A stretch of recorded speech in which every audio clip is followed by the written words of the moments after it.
오늘 말씀의 제목은 내가 낫고자 하느냐입니다.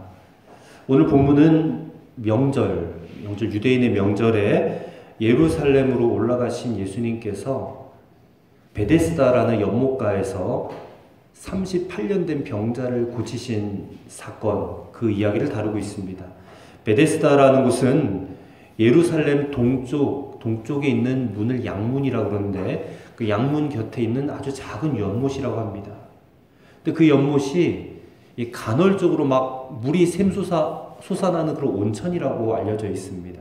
그래서 이따금 물이 막 솟아오르는 현상이 나타나는데 그때에 누구든지 제일 먼저 들어가는 사람은 어떤 병이라도 낫게 된다라는 전설이 있었답니다. 그래서 많은 병자들이 그 연못가 주변에 모여 있었는데 이제 막상 막 물이 동하기 시작하면 여러분 생각에 누가 제일 먼저 그 속에 들어갈 수 있겠습니까? 앞을 보지 못하는 맹인이겠습니까? 걷지 못하는 사람이겠습니까? 혼수 상태에서 죽어가는 사람이겠습니까? 뭐 그런 사람들은 꿈도 꿀 수 없는 일이지요. 틀림없이 제가 좀 전에 말씀드렸던 사람들보다 조금은 건강한 사람들이 제일 먼저 연못에 들어갈 것입니다. 아마 피부병에 걸린 사람, 근육통인 사람, 뭐 이런 사람들이 제일 먼저 들어갔을 겁니다. 그래서 38년이나 된 이 병자처럼 아예 거동조차 할 수 없는 사람들은 그냥 대책 없이 거기에 누워가지고 기다리고만 있었을 것이에요. 근데 그곳에 지금 예수님이 가신 것입니다. 이 베데스다 연못가에 가셔서 다른 모든 병자들은 다 뒤로 한 채 그 가운데 가장 중환자였을 법했던 이 38년 된 병자에게 다가가셨다. 이것은 예수님께서 어떤 분이신가라는 것을 우리에게 잘 알려주는 모습입니다. 예수님은 아무도 알아주지 않는 사람, 아무도 찾아주지 않는 사람, 도와주지 않는 사람, 이런 사람에게 관심 많으세요. 이게 여러분 우리에게 위로가 되지 않습니까? 우리가 세상에 나가도 나 같은 사람, 이름이 없잖아요. 무명인 사람을 누가 알아주겠습니까? 아무도 알아주지 않아요. 아무도 나에게 관심 가져주지 않지만 예수님만큼은 그분 하나님의 아들이시죠. 하나님과 동등됨을 취하시는 분이신데 그 예수님만큼은 나에게 지대한 관심이 있으시다 라는 사실이 깨달아지니까 이게 얼마나 은혜가 되는지 몰라요. 여러분 그런 은혜가 있으시길 바랍니다. 예수님이 그에게 물으십니다. 38년 된 병자에게 가셔서 내가 낫고자 하느냐라고 물어봐요.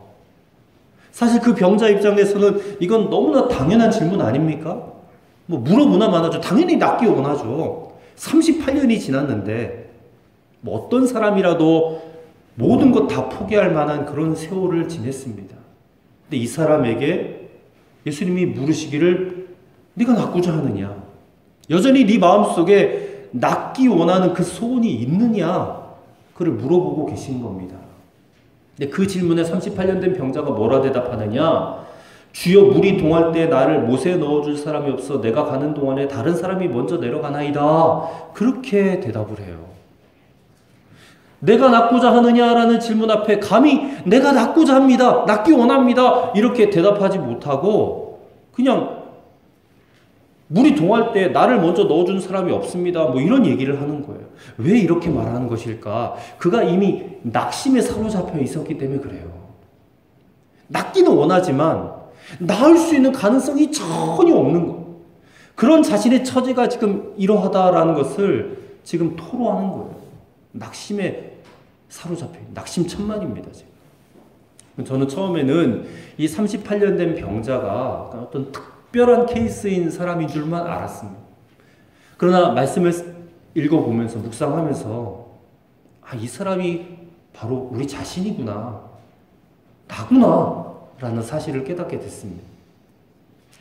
여러분 우리 자신을 한번 돌아보십시다. 우리는 예수를 믿었습니다. 우리는 영생의 복을 받았습니다. 그리고 10년 지났고 20년, 길게는 30년, 40년, 50년 이렇게 예수 믿은 지 꽤 많은 시간이 흘러갔지만 우리 안에는 예수 믿고 받은 구원의 감격을 찾아볼 수 없어요. 구원의 감격은커녕 아직도 변화되지 못한 옛자의 성품, 습관, 태도로 살아가고 있습니다. 한편으로는 변화되기를 간절히 원하지만 교회 나와서 예배드리고 기도를 해도 여전히 변화되지 못하고 있는 내 자신의 모습을 바라보면서 그냥 낙심에 빠져 있어요. 야, 나는 어쩔 수 없이 변화될 수 없는 그런 인간인가. 아무리 예수 믿고 기도를 열심히 하고 그래도 순간적으로 어떤 기쁨이고 은혜가 있지만 그게 지속되지 않아요. 그러면서 좌절과 낙심에 사로잡혀가는 그런 그리스도인들이 얼마나 많은가. 이 38년 된 병자가 나 자신인 것을 보게 됩니다. 그런 우리들에게 오늘 예수님께서 동일하게 물어보세요. 내가 낫고자 하느냐? 오늘 주의 음성으로 들으십시오. 내가 낫고자 하느냐? 이 말씀은 너는 그럼에도 불구하고 여전히 변화될 가능성을 믿느냐라는 것입니다. 이 질문 앞에 여러분 뭐라고 대답하시겠습니까? 38년 된 병자처럼 다른 핑계를 대시겠습니까?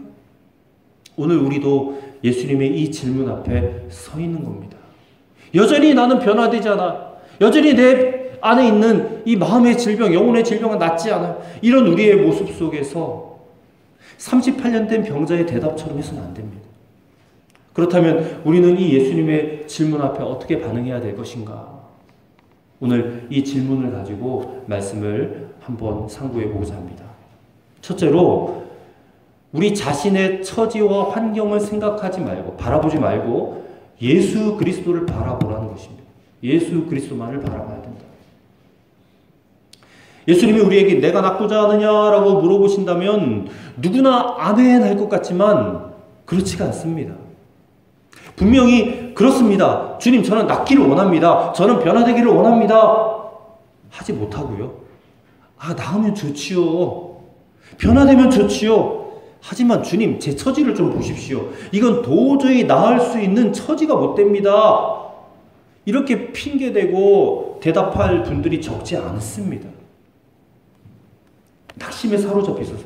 여러분, 낙심이 얼마나 무서운 질병인지 모릅니다. 낙심에 사로잡혀 있는 사람들의 기도를 들어보면 그 기도가 굉장히 간헐적입니다. 간절함이 없습니다. 사모함이 없습니다. 열정도 찾아볼 수가 없습니다. 이렇게 낙심에 사로잡혀 있는 사람들은 평소에 말하는 태도도 굉장히 부정적입니다. 매사에 모든 사람들에 대해서 불평과 원망이 가득합니다. 자기보다는 남 탓하기 일쑤입니다. 그래서 낙심이요, 굉장히 무서운 질병입니다. 낙심에 사로잡혀 있으면 사실 주님도 어떻게 하실 수가 없습니다. 때문에 주님께서 누가복음 18장 1절 말씀에 항상 기도하고 낭망하지 말아라 그랬습니다. 낙심하지 말라 그랬어요. 낙심에 사로잡혀 있으면 어서 빨리 벗어나야 된다 그 말씀입니다. 골고다 언덕에서 십자가상에 그 한 강도가 가운데 예수님이 매달려 있잖아요. 그 예수님을 보면서 그가 알고 있었던 예수님을 생각해 봤어요. 자기가 들었던, 알고 있던 예수님은 죄인들의 친구가 되어주신 예수님이었습니다. 그 십자가상에서 가운데 계신 예수님을 바라보는 순간 용서의 주님, 사랑의 주님인 것을 보았습니다. 그래서 결심했습니다. 그리고 주님께 이렇게 말합니다. 주님, 당신의 나라 임하실 때에 나를 기억해 주십시오. 십자가에 달린 그 강도는 그 인생이 100% 실패한 인생이었습니다. 매달린 십자가에서 차라리 내가 태어나지 않았으면 좋았을 것이라 아마도 후회하고 낙심하고 있었을 것입니다. 그러나 그 마지막 순간, 숨이 끊어질 듯한 그 순간에 그는 그 구원의 희망을 붙잡은 거예요. 그래서 그는 구원받았습니다. 십자가에서. 숨이 끊어지기 바로 몇 분 전에 완전히 인생이 역전된 거 아닙니까? 마지막 그 순간에 구원의 주님을 바라보았기 때문에 그에게 일어난 기적이었습니다. 여러분, 우리가 낙심하는 이유도 분명합니다. 여전히 아무리 용을 써도 변화되지 못한 나 자신과 또 내 주변에 둘러싸고 있는 환경만, 처지만 바라보기 때문에 그래요.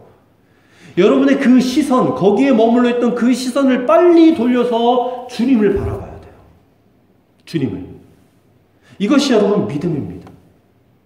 다른 게 믿음이 아니에요. 뭐 대단한 어떤 노력이 필요한 게 아니에요. 여러분의 시선을, 여러분 자신을 바라보고 여러분 환경을 바라보던 그 시선을 돌려서 주님을 바라보는 것. 예수님께서는 우리에게 시선을 떼지 않으시고 믿음으로 우리가 주님을 바라볼 것을 기다리고 계십니다. 6절 말씀을 보시면 예수님께서 그 병자를 보시고 병이 벌써 오래된 줄 아셨다라고 하셨습니다.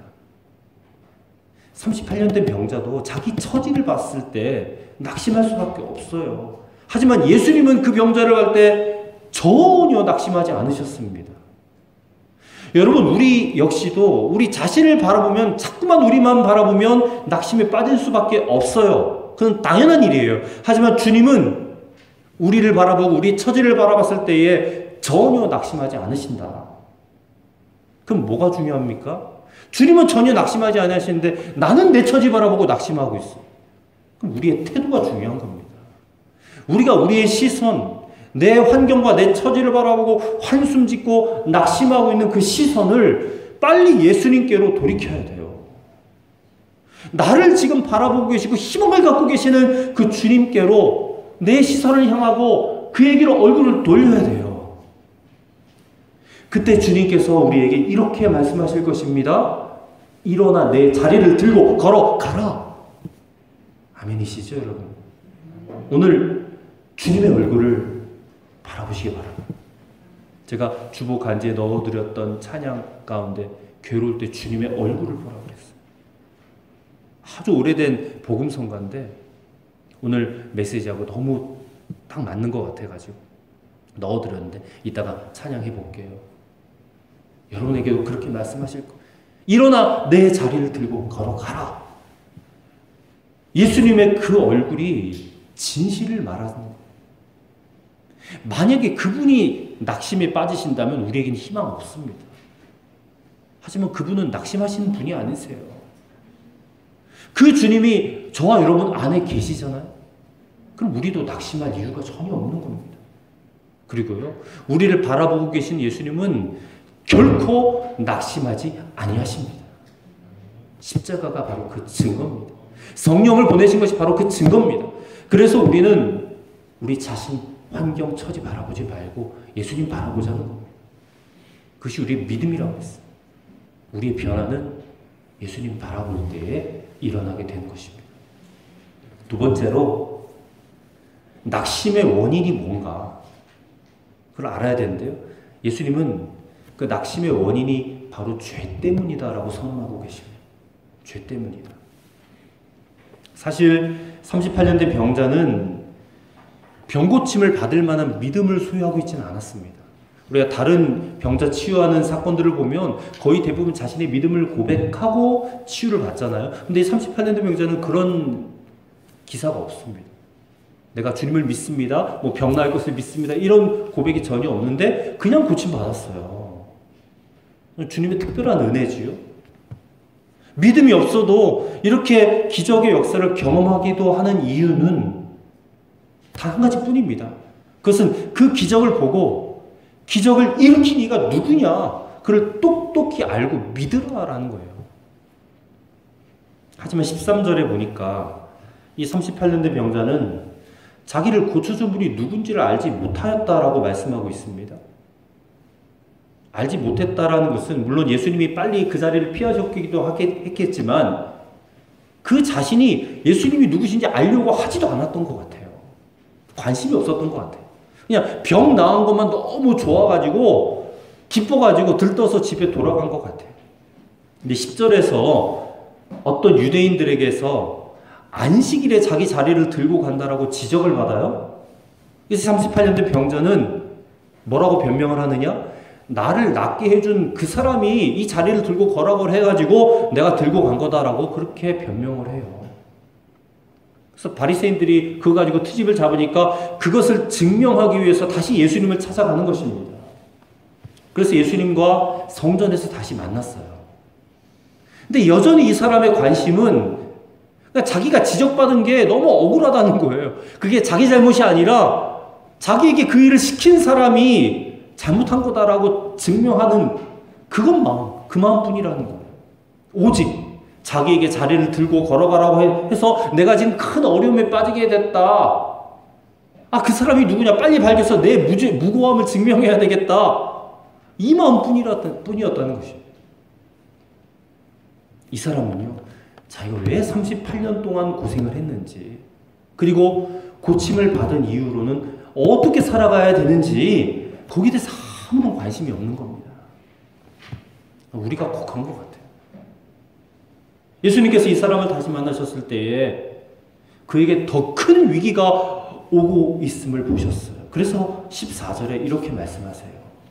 보라, 네가 나았으니 더 심한 것이 생기지 않게 다시는 죄를 범하지 말라.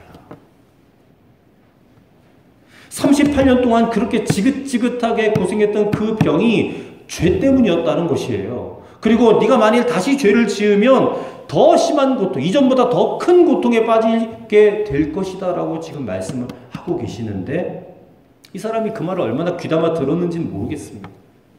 근데 우리는, 이 말씀을 보는 우리는 24절 말씀을 반드시 귀담아 들어야 합니다.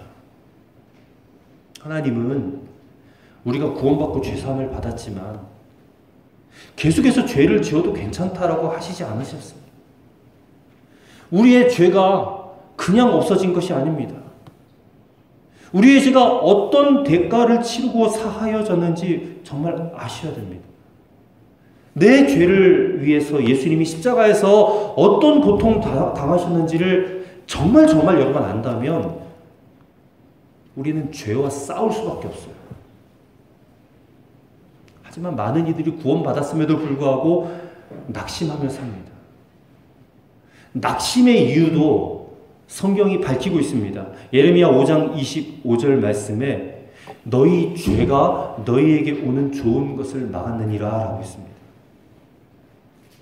구원받은 성도는 여러 가지 특권을 가지고 있는데 그 가운데 가장 큰 특권이 기도의 특권입니다. 기도 응답의 특권이죠. 근데 어떤 이들은 응답을 받지 못하기 때문에 낙심에 빠지기도 합니다. 그 이유도 성경이 밝히고 있는데 이사야서 59장 1절 2절에 이렇게 말씀하고 있습니다. 여호와의 손이 짧아 구원하지 못하심도 아니요 귀가 둔하여 듣지 못하심도 아니라. 무슨 말입니까? 우리가 기도하는 거 그분이 다 듣고 계시다는 거예요. 지금 다 듣고 계시다. 그런데 오직 너희 죄악이 너희와 하나님 사이를 갈라놨고 너희의 죄가 그의 얼굴을 가려서 너희를 듣지 않으시게 함이니 그랬습니다. 죄가 있으면 아무리 우리가 여기서 외치고 또 간구해도 그분이 들으실 수가 없다는 거예요. 왜냐하면 사이가 갈라져 버렸기 때문에. 낙심의 이유도 죄고요. 기도응답을 받지 못하는 이유도 죄입니다. 하나님은 죄 위에 복을 부으시지 않습니다. 죄 위에 기도응답도 하지 않으십니다. 그럼에도 불구하고 우리는 여전히 낙심에 사로잡혀 있습니다. 근본 원인을 빨리 알아야 돼요. 저와 여러분이 영원히 구원받았다 할지라도 여전히 죄를 갖고 있어요. 우리가 때로 낙심, 두려움, 우울함, 열등감, 분노, 혈기 이런 게 있잖아요. 그거 여러분 부인하지 못하실 것입니다. 다 있어요. 어떤 형태로든 다 있는데 거기에는 어떤 형태로든 죄가 다 개입이 되어 있습니다. 낙심, 두려움, 우울, 분노, 혈기 다 죄가 개입되어 있습니다. 가정 불화의 원인도 죄가 개입되어 있어요. 여러분 자신의 생각과 또 삶을 모든 사람들에게 다 공개해도 괜찮을 만큼 그렇게 깨끗하십니까? 무언가 이렇게 꺼림칙한 것이 여러분 마음과 생각 가운데 존재하고 있지 않습니까? 부부 사이에는 숨기고 사는 것 없습니까? 혹시 죄악된 생각에 빠져 계시진 않으세요? 더러운 생각, 음란한 생각에 빠져 있지는 않습니까? 물질, 돈 거래에는 정직하고 계세요. 여러분 거짓말하고 있지는 않습니까? 다른 교우들에게 또 목사에게 비밀로 해야 할 것이 있지는 않습니까? 알고 있으면서도 계속해서 반복되고 있는 죄는 없습니까? 그렇다면 오늘 이 말씀을 놓치시면 안 됩니다. 더 늦기 전에 주의 말씀을 들으셔야 됩니다. 더 심한 것이 생기지 않게 다시는 죄를 범하지 말라. 죄 배후에는 마귀가 있습니다. 혹시 죄를 짓고 있는데 여러분 아무런 문제가 없습니까? 그게 더 위험합니다. 왜 위험합니까? 내가 하나님 자녀가 아닐 수도 있기 때문에 우리는 늘 죄에 대해서 민감해야 할 필요가 있습니다. 그리고 주님 앞에 정직함으로 회개해야 돼요. 그래서 지은 죄를 즉시 해결하고 살아가야 된다는 것입니다. 더 심한 것이 오기 전에. 그럼 우리 안에 이 회개 운동이 일어나야 됩니다. 죄와의 싸움은 혼자서는 불가능하더라고요. 가정에서 여러분 또 여러분이 속한 어떤 그런 모임의 관계성 속에서 그런 운동이 일어나야 돼요. 그냥 단순하게 만나서 그냥 즐기고 그냥 이런저런 쓸데없는 대화를 하지 마시고 이런 영적인 대화를 통해서 그 안에서 여러분 회개 운동이 일어나셔요. 이것만이 우리가 살 길이고 그리고 우리에게 주어진 축복을 누리는 길이 되는 줄로 믿습니다. 영적으로 민감하게 사셔야 돼요. 지금 우리가 살아가고 있는 시대는 그냥 흘러가는 시대가 이게 지금 마지막 때 끝을 치달아가고 있는 시대입니다. 여러분 주변에서 일어나고 있는 사건과 사고들 또 천재지변 또 정치적인 여러 가지 되어지는 일들을 보시면 다니엘서나 이사야서나 예레미야서 또 요한계시록으로 기록되어지는 성경의 마지막 때가 점점 더 이루어지고 가고 있는 그런 때입니다. 영적으로 깨어 계셔야 됩니다. 그리고 죄를 지었다면 그것이 여러분들에게 깨달아지고 여러분 마음이 아파야 정상이에요. 그래야 죄와 싸워 이길 수가 있고 구원의 축복도 누릴 수 있는 것입니다. 여러분 오늘 이 주님의 말씀에 믿음으로 반응하세요. 그럴 때에 주님께서 십자가의 능력으로 여러분과 함께하여 주실 줄로 믿습니다.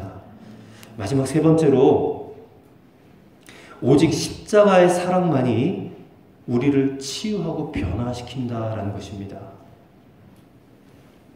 보십시오. 38년이나 질병으로 고통당하던 사람이요 벌떡 일어나가지고 자기 자리를 들고 걸어가는 것을 주변 사람들이 보았습니다.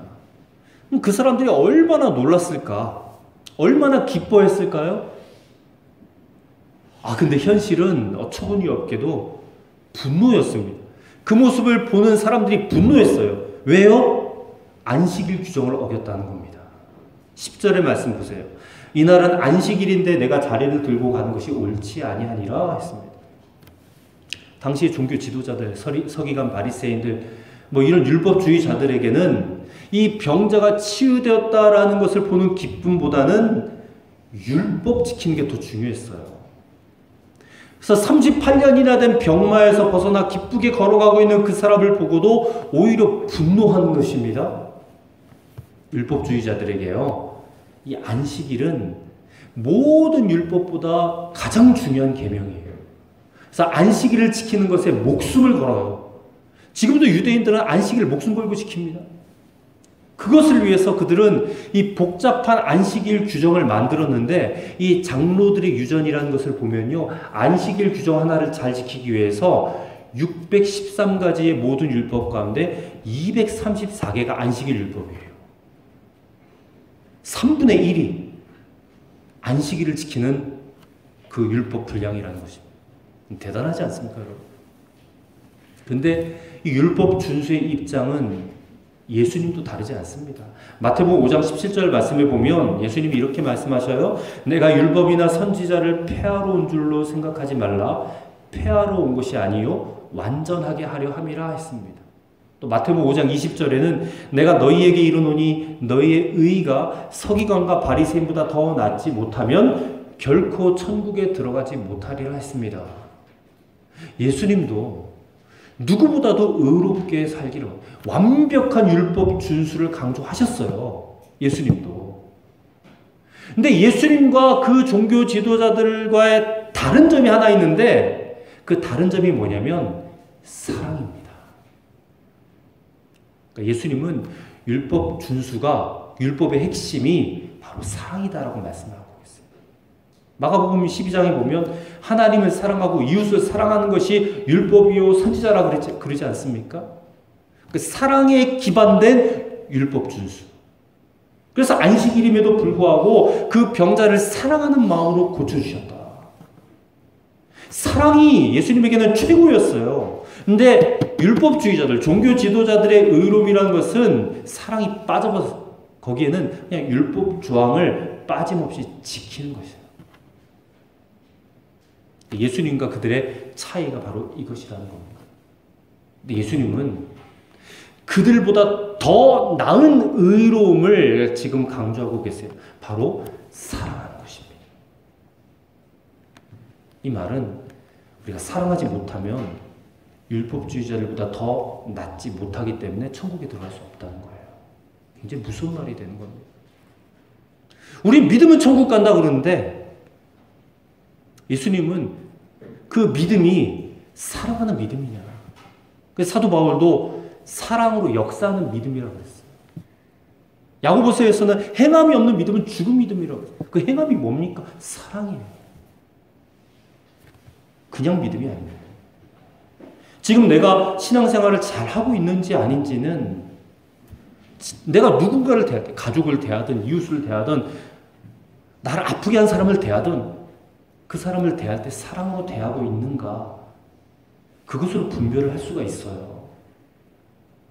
지금 여러분 주변 모든 사람들 다 사랑으로 대하고 있습니까? 그들을 사랑으로 섬기고 사랑으로 그들의 필요를 채우고 있습니까? 따뜻한 말로 그들을 격려하고 있습니까? 아니면 그들의 어떤 부족한 모습만 바라보고 손가락질하고 판단하고 정죄하고 있지는 않습니까? 그러면 우리의 의는 그냥 바리새인들의 의로움밖에 안 돼요. 예수님은 지금 당장 바리새인들의 그 의보다 더 나은 예수님의 의를 가지기를 원하세요. 그건 사랑입니다. 예수님의 의는 사랑입니다. 그래서 우리가 이 시간 말씀을 들으면서 결심해야 돼요. 나는 사랑만 하리라. 이게 예수님이 강조하신 더 나은 의입니다. 예수님 말씀하신 천국에 들어갈 수 있는 의입니다. 사랑하지 못하면 천국 못 갑니다. 잘 들으셔야 돼요. 이게 행함이 있는 믿음입니다. 그리고 이거는 나 자신의 어떤 본질적인 모습은 불가능합니다. 성령께서 역사하셔야 합니다. 그래서 우리에게 성령이 필요해요. 불완전한 율법을 예수님께서는 사랑함으로 완전하게 만드시는 거예요.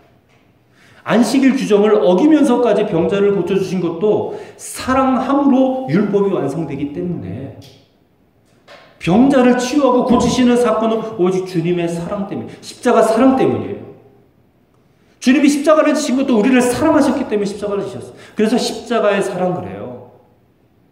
그 십자가의 사랑만이 우리를 변화시켜요. 우리를 고쳐요. 우리를 치유해요. 저는 오늘 이 사랑이 저와 여러분에게 부어지기를 간절히 축복합니다. 어떤 성도님이 고백했어요. 저는 모태신앙입니다.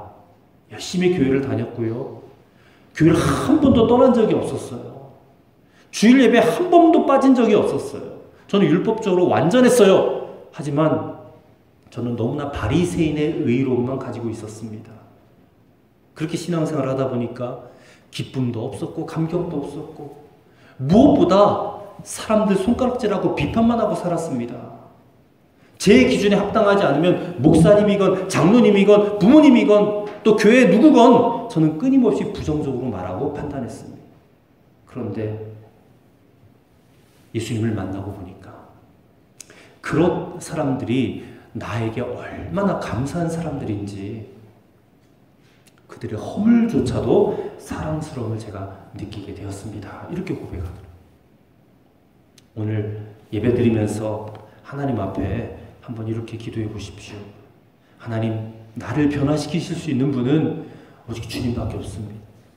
시간 낙심에 빠져있는, 환경과 처지만 바라보고 낙심에 빠져있는 저를 만나 주십시오. 더 심한 거 생기지 않게 다시는 죄를 범하지 말라 하신 말씀처럼 정직하게 하나님 앞에 회개할 수 있도록, 그래서 죄와 싸워 이기고 구원의 축복을 누리게 도와주옵소서. 십자가의 사랑으로 바리새인들의 의보다 더 나은 의로움을 가지고 오직 내 가족과 내 이웃들 사랑만 하며 살게 하여 주옵소서. 이렇게 기도하시면 반드시 응답받는 저와 여러분이 되실 줄로 믿습니다. 기도하시겠습니다. 하나님 아버지, 오늘 이 시간 우리의 마음에 성령님 계신 줄 믿사오니 충만함으로 부어 주옵소서. 기름 부어 주옵소서. 나의 힘과 노력과 의지로 되지 아니하는 것들이 될 수 있도록 역사하여 주시옵소서. 이제 모든 것 주님께 우리가 다 내려놓습니다. 이웃을 판단하고 정죄하고 미워하던 것 다 그치고 오직 사랑만 하며 살아가는 우리의 모습이 되게 하여 주시옵소서. 감사하며 예수님의 이름으로 기도합니다. 아멘.